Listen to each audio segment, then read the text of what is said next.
નમસ્કાર વિદ્યાર્થી મિત્રો, કેમ છો તમે બધા? આશા રાખું છું કે તમે બધા મજામાં હશો. મારું નામ કૃતાલી સોની છે અને તમારા બધાનું ચેનલ મેથ્સ વિથ કૃતાલીમાં બહુ સ્વાગત છે. તો વિદ્યાર્થી મિત્રો, આપણે લાસ્ટ વિડિયો લેક્ચરમાં સ્વાધ્યાય 1.4ના પ્રશ્ન નંબર 1 થી 4 જોયા હતા. તો આજના વિડિયો લેક્ચરમાં આપણે આગળ પ્રશ્ન નંબર 5 અને 6 જોઈશું. તો સ્વાધ્યાય 1.4માં પ્રશ્ન નંબર 5માં તમને આપેલું છે કે પ્રશ્ન 1માં આપેલી જોડીઓના ગણોનો છેદગણ શોધો. તમને જે પ્રશ્ન નંબર 1માં જે બધી જોડી આપી હતી એ મેં અહીંયા લખી નાખેલી છે. તો આપણે ડાયરેક્ટ એના છેદગણ શોધવાના છે. તો છેદગણ એટલે કે આપણે જોયું હતું કે બંને જે ગણ આપેલા હોય એમાંથી જે સામાન્ય ઘટકો હોય એ આપણે લખવાના. યોગગણ હોય તો યોગગણમાં તો આપણે બધી વસ્તુ લખતા હતા, પણ છેદગણ જ્યારે તમને પૂછે ત્યારે બંને વચ્ચેના સામાન્ય ઘટકો લખવાના. તો અહીંયા તમને પ્રશ્ન નંબર 1માં આપેલું છે કે x બરાબર 1, 3, 5 અને y બરાબર 1, 2, 3 છે. તો આ બંને વચ્ચેના સામાન્ય ઘટકો તો સૌથી પહેલા તો અહીંયા આપણે છેદગણ લખીએ. સૌથી પહેલા તો પહેલાનો આન્સર x છેદગણ આવી રીતના ઊંધાઈયુંમાં દર્શાવાય. y બરાબર બંનેના સામાન્ય ઘટકો લખવાના છે. તો હવે સૌથી પહેલા તો x માં તો અહીંયા એક આપેલો છે, તો આમાં એક છે તો કે હા બંનેમાં કોમન ઘટક એક છે, તો લખીશું 1. પછી અહીંયા 3 આપેલો છે, શું આમાં 3 છે તો કે હા આ રહ્યો 3, તો અહીંયા લખીશું 1, 3. પછી આમાં 5 છે, તો આમાં ક્યાંય 5 નથી એટલે આપણે એ નહીં લખીએ. બરાબર. નેક્સ્ટ પ્રશ્ન નંબર 2માં તમને સેકન્ડમાં આપેલું છે a બરાબર AEIOU, b બરાબર ABC. તો આપણે a છેદ b શોધીએ તો સૌથી પહેલા તો લખીશું a છેદ b બરાબર, હવે એમાં a છે, સો આમાં a છે તો કે હા આ રહ્યું a, તો સૌથી પહેલા લખીશું a. પછી આમાં e છે, આમાં ક્યાંય e નથી. આમાં i છે, આમાં ક્યાંય i પણ નથી. આમાં o છે, આમાં ક્યાંય o પણ નથી. આમાં u છે, આમાં u પણ નથી. તો આમાં ખાલી એક જ ઘટક આવશે a. તો આવી રીતના આપણે શોધીશું a છેદ ગણ. નેક્સ્ટ તમને ત્રીજા નંબર આપેલું છે. સૌથી પહેલા તો ત્રીજા નંબરે તમને ગુણધર્મની રીતે આપેલું છે, તો એ બંને ગણને આપણે પેલા યાદની રીતે લખીશું. તો થર્ડ વનમાં સૌથી પહેલા આવશે a બરાબર, અહીંયા તમને આપેલું છે કે x કે જ્યાં x એ 3 ની ગુણિત પ્રાકૃતિક સંખ્યા છે. 3 ની ગુણિત પ્રાકૃતિક સંખ્યા એટલે કે આપણે 3 નો ઘડિયો લખીશું. તો અહીંયા આપણે લખીશું કે 3, 6, 9, 12, 18 પછી 21 આવી રીતના આ અનંત સુધી ચાલતી રહેશે. પ્રાકૃતિક સંખ્યા છે એટલા માટે. બીમાં તમને આપેલું છે b બરાબર x કે જ્યાં x 6 થી નાની પ્રાકૃતિક સંખ્યા. હવે 6 થી નાની પ્રાકૃતિક સંખ્યા એટલે બીમાં આવશે તમારે 1, 2, 3, 4 અને 5. હવે આ બંને વચ્ચેનો છેદગણ શોધવાનો છે. તો a છેદ b માં તમારે થશે સૌથી પહેલા તો આમાં a માં 3 આપેલો છે, આમાં પણ 3 છે એટલે 3 આવશે. પછી આમાં 6 છે, આમાં ક્યાંય 6 નથી, તો આ a છેદ b માં એક જ ઘટક આવશે 3. ઓકે. નેક્સ્ટ ચોથા નંબરે જોઈએ. સૌથી પહેલા ચોથા નંબરે રીતે ગુણધર્મની રીતે છે, તો એને આપણે સૌથી પહેલા યાદીની રીતે લખ્યા. અહીંયા તમને એમાં આપેલું છે x કે જ્યાં x એ પ્રાકૃતિક સંખ્યા છે. પ્રાકૃતિક છે પણ કોની વચ્ચે છે, તો અહીંયા તમને આપેલું છે અને 1 less than x less than or equal to 6. હવે 1 છે પણ 1 ને લેવાનું નથી કેમ કે બરાબરની સાઈન નથી, એટલે નેક્સ્ટ ક્યાંથી ચાલુ થશે તો કે 2, 3, 4, 5 અને 6. કેમ લીધો તો કે અહીંયા બરાબરની સાઈન આપેલી છે. અને બી માં તમને આપેલું છે તો કે b બરાબર, અહીંયા તમને આપેલું છે કે x કે જે x એ પ્રાકૃતિક સંખ્યા છે અને x કોની વચ્ચે છે એ પણ તમને આપેલું છે તો કે 6 less than x less than 10. એટલે 6 અને 10 ની વચ્ચે, પણ 6 અને 10 નથી લેવાના, તો 6 અને 10 ની વચ્ચેનો શું થશે તો કે 7, 8 અને 9. હવે આપણે આ બંને વચ્ચેના છેદગણ શોધવાના છે. છેદગણ એટલે બંને વચ્ચેનો સામાન્ય ઘટક. આમાં 2 છે, આમાં ક્યાંય 2 નથી. આમાં 3, 4, 5, 6 છે, આમાં પણ 3, 4, 5, 6 ક્યાંય નથી. તો a છેદ b માં બંનેમાંથી એક પણ ઘટક સામાન્ય નથી, એટલા માટે અહીંયા શું આવશે ખાલી ગણ. ઓકે. નેક્સ્ટ આપણે 5મા નંબરે જોઈએ. 5મા નંબરે તમને આપેલું છે કે a બરાબર 1, 2, 3 અને b બરાબર ખાલી ગણ.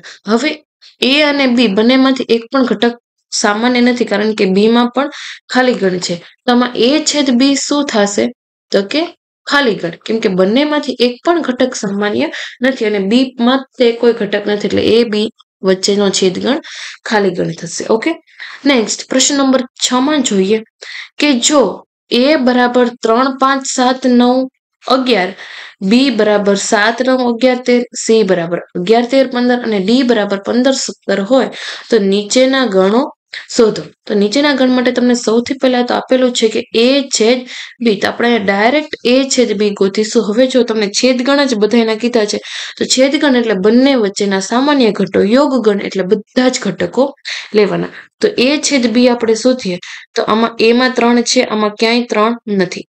એમાં 5 છે, આમાં પણ ક્યાંય 5 નથી, એટલે એ નહીં આવે. આમાં 7 છે, આમાં પણ 7 છે, એટલે બંને વચ્ચે સામાન્ય ઘટક 7 થયો, એટલે આપણે લખીશું 7. આમાં 9 છે, આમાં પણ 9 છે, એટલા માટે આપણે લખીશું 9. આમાં 11 છે, આમાં પણ 11 છે, એટલે આપણે લખીશું 11. તો એ છેદ બી તમારો શું આવ્યો તો કે 7, 9, 11. નેક્સ્ટ તમને બીજા નંબરે આપેલું છે બી છેદ સી. હવે બી છેદ સી એટલે બી અને સી વચ્ચેના સામાન્ય ઘટકો.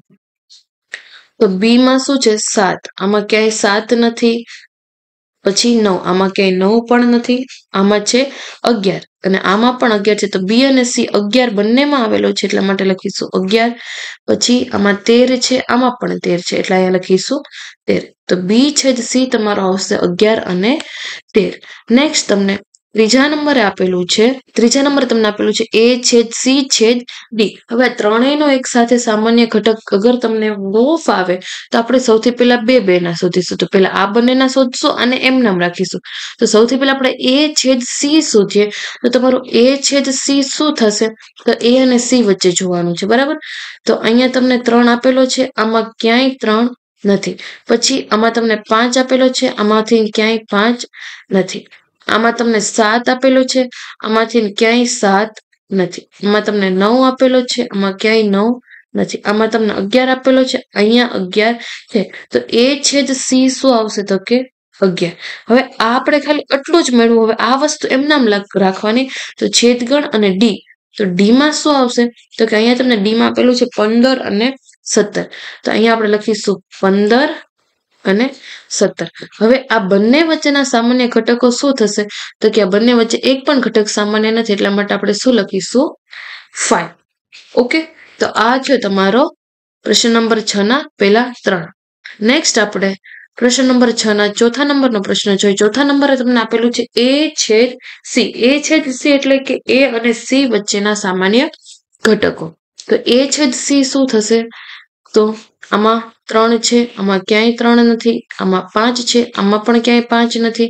આમાં 7 છે, આમાં પણ ક્યાંય 7 નથી. આમાં 9 છે, આમાં ક્યાંય 9 નથી. આમાં 11 છે અને આમાં પણ 11 છે. તો એ છેદ સી વચ્ચે સામાન્ય ઘટક એક જ થશે, એ છે 11. નેક્સ્ટ આપણે જોઈએ બી અને ડી વચ્ચેના સામાન્ય ઘટકો.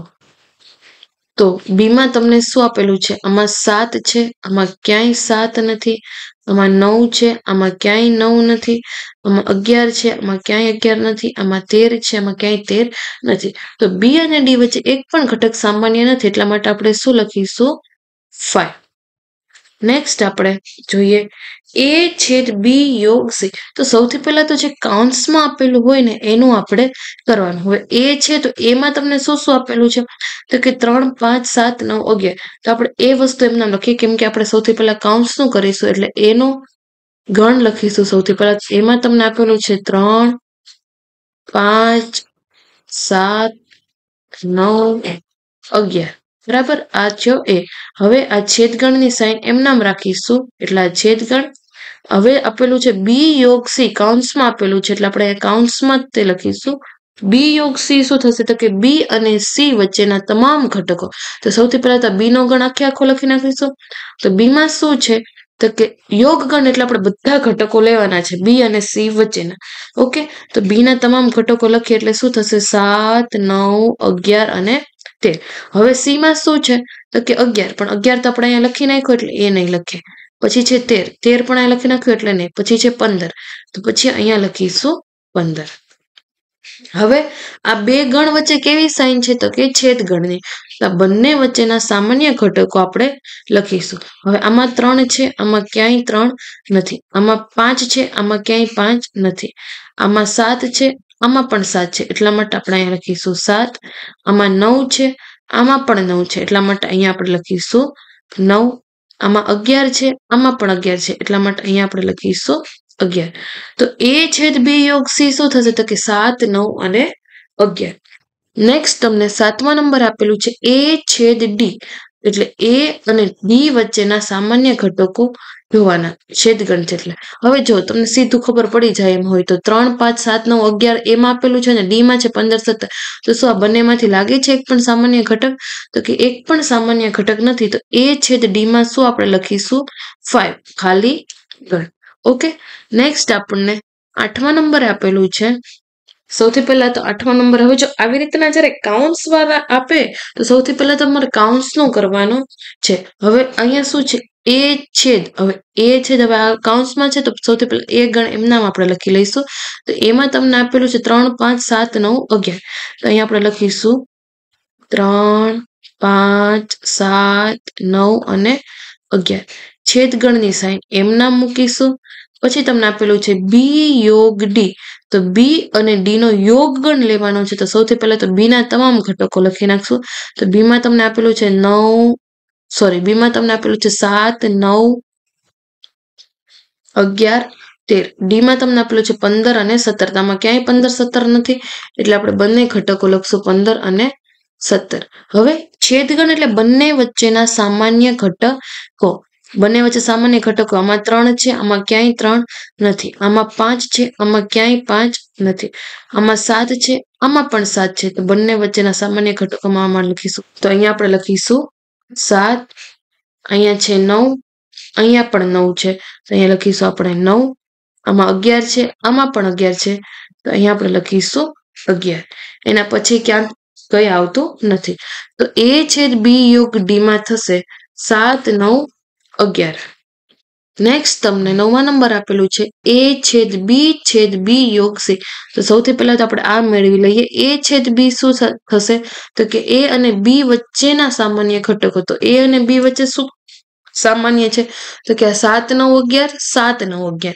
તો a છેદ b માં સૌથી પહેલા આપણે લખીશું 7, 9, 11. પછી આ છેદગણની સાઈન એમનામ મૂકીશું. હવે શું આપેલું છે બી યોગ સી, એટલે બી અને સી નો યોગગણ. સૌથી પહેલા બી નો ગણ આપણે એમ નામ લખીએ.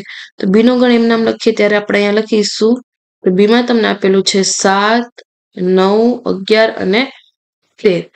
યોગ સી એટલે આમાં શું છે 11, 13, 15.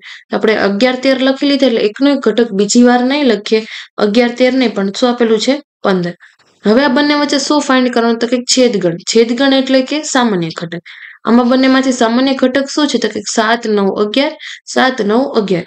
અહીંયા જવાબમાં શું આવશે, અહીંયા આપણે લખીશું 7, 9 અને 11. તો આ છે તમારો a છેદ b યોગ સી. ઓકે, નેક્સ્ટ તમને આપેલું છે a યોગ ડી છેદ b યોગ સી. તો સૌથી પહેલા આપણે a યોગ ડી મેળવીએ. તો a યોગ ડી મતલબ કે એના તમામ ઘટકો અને ડી ના બંને વચ્ચે જે સામાન્ય ઘટક હોય એને એક જ વાર લખીશું. તો સૌથી પહેલા તો a યોગ ડી એટલે એના તમામ ઘટકો લખીએ. તો એમાં તમને આપેલું છે 3, 5, 7, 9 અને 11. ડી માં તમને આપેલું છે 15 અને 17. છેદગણની આ સાઈન એમના. પછી શું છે બી યોગ સી. બી યોગ સી એટલે કે બી અને સી ના તમામ ઘટકો. તો સૌથી પહેલા તો બી ના તમામ ઘટકો લખીએ તો શું આવશે 7, 9, 11, 13. તો અહીંયા આપણે નીચે લખીએ બી યોગ સી છે એટલે અહીંયા આપણે લખીએ બી ના પહેલા તમામ ઘટકો 7, 9, 11, 13. બરાબર. સી માં છે તમારે 11, 13, 15. તો 11, 13 તો લખેલું છે, પછી આપણે લખીશું 15. હવે આ બંને વચ્ચે શું છે તો કે આ બંને વચ્ચે છેદગણ એટલે બંને વચ્ચેના સામાન્ય ઘટકો. તો બંને વચ્ચે સામાન્ય ઘટક શું આવશે, આમાં ક્યાંય 3 નથી, 5 નથી. આ છે 7, 9, 11. આમાં પણ છે 7, 9, 11. આમાં 15 છે, આમાં પણ 15 છે. ઓકે, આમાં 17 છે પણ આમાં ક્યાંય 17 નથી, એટલે આપણે જવાબમાં લખીશું 7, 9, 11 અને 15. તો આ થયો તમારો પ્રશ્ન નંબર 6. આશા રાખું છું વિદ્યાર્થી મિત્રો કે મેં તમને જે અહીંયા સુધી જે સમજાવ્યું આજના વિડીયો લેક્ચરમાં પ્રશ્ન નંબર 5 અને 6 એ તમને સમજાયો હશે. વિડીયોમાં છેલ્લે સુધી બની રહેવા માટે થેન્ક યુ સો મચ. જો તમને મારા વિડીયો સારા લાગતા હોય તો વિડીયોને લાઇક કરો, શેર કરો અને ચેનલને જરૂર સબસ્ક્રાઇબ કરો. So thank you so much વિદ્યાર્થી મિત્રો એન્ડ બાય.